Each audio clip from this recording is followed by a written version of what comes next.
Cerita berikut berlatar di Earth 616 dan diambil dari komik The Punisher 2016. Cerita berawal di sebuah bar, The Bar with No Name. Sebuah malam yang tentram di sebuah tempat yang dipenuhi oleh supervillains. Seseorang masuk ke dalam bar. Kehadirannya mencuri perhatian orang-orang.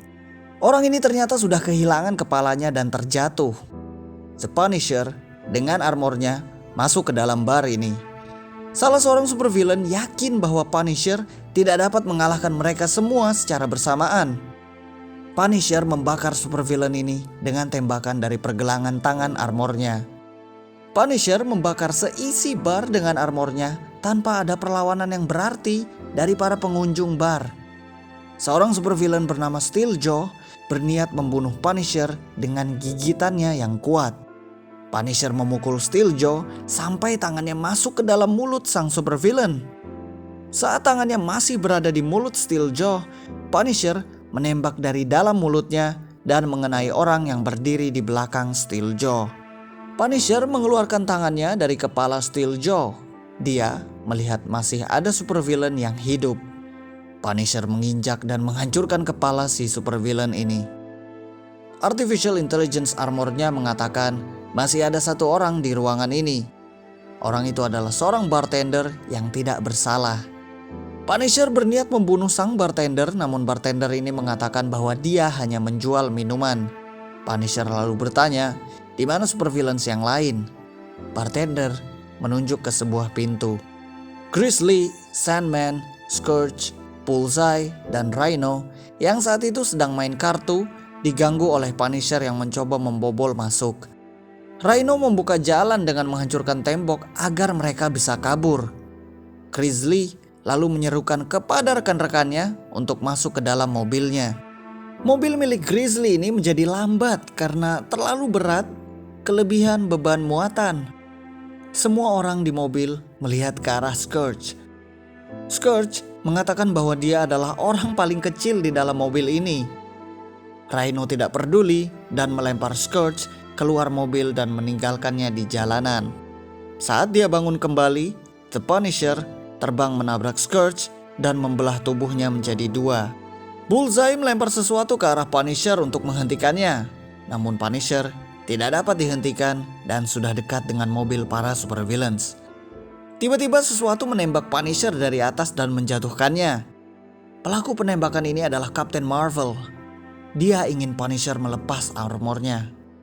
Punisher menolak dan kembali diserang oleh Captain Marvel. Punisher mencoba menyerang balik, namun dia mengatakan kepada armornya bahwa dia sedang tidak mencoba untuk membunuh Captain Marvel. Serangan ini tidak berarti bagi Captain Marvel. Dia lalu menyerang balik Punisher. Armor Punisher menyarankan mereka untuk kabur dari sini. Punisher setuju dan terbang pergi meninggalkan Captain Marvel. Namun Captain Marvel masih mengejar Punisher. Punisher lalu melawan balik Captain Marvel di langit New York. Pertarungan ini menarik perhatian sejumlah superhero yang beroperasi di sini. Sembari memukuli Punisher, Captain Marvel menceramahi Punisher. Punisher menjawab dengan sebuah tembakan ke kepala Captain Marvel. Tembakan ini menghasilkan ledakan yang nyaring yang memukul mundur Punisher dan Captain Marvel. Punisher dan Captain Marvel jatuh dari langit. Punisher bangkit kembali dan armornya mendeteksi bahwa Captain Marvel juga masih sadar. Booster armornya masih baik, namun Punisher ingin jalan kaki saja. Karena jika dia terbang, maka Captain Marvel akan dapat melihat dan mengejarnya kembali. Daredevil menghampiri Punisher dan mengatakan bahwa ada banyak orang yang sedang mengincarnya. Daredevil lalu menceramahi Punisher mengenai kesalahan-kesalahannya, terutama saat Punisher bekerja untuk Hydra. Armor Punisher mendeteksi Captain Marvel yang telah pergi. Punisher lalu turut pergi dan mengabaikan Daredevil. Daredevil melempar pentungannya ke kepala Punisher untuk menarik perhatiannya. Daredevil meremehkan kemampuan Punisher dan bersiap untuk menghajar Punisher. Punisher dengan santai hanya menembak Daredevil dengan Repulsor Blast. Setelah itu Punisher terbang meninggalkan Daredevil tanpa ada perlawanan balik. Saat sedang terbang, Punisher terlihat oleh Hawkeye. Nick Fury memerintahkan Hawkeye untuk menembak Punisher. Hawkeye membidik Punisher yang bergerak cepat dan semakin jauh. Dia lalu melesatkan anak panahnya. Anak panah ini dengan akurat menancap di punggung Punisher. Setelah pekerjaannya beres, Hawkeye membuka kotak pizzanya untuk menyantap makan malamnya. Belum sempat mengisi perutnya, Hawkeye dihujani oleh tembakan. Tembakan tersebut dilepaskan oleh Punisher. Punisher terbang dan mencuri pizza milik Hawkeye. Punisher sampai ke suatu tempat untuk bersembunyi dan beristirahat.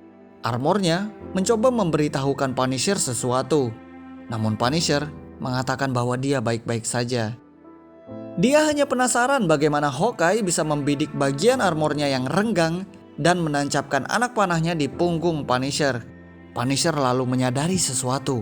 Panah Hawkeye ini membuatnya curiga. Dia lalu meminta armornya untuk scanning tubuhnya. Armornya mengatakan bahwa anak panah Hawkeye tadi memiliki nanite pelacak, yang berarti bahwa lokasi Punisher sudah ketahuan. Sejumlah figur kuat sudah bersiap untuk menggugurkan Punisher. Mereka menunggu di luar gedung. Cek juga video-video berikut untuk menonton cerita dari komik lainnya. Terima kasih.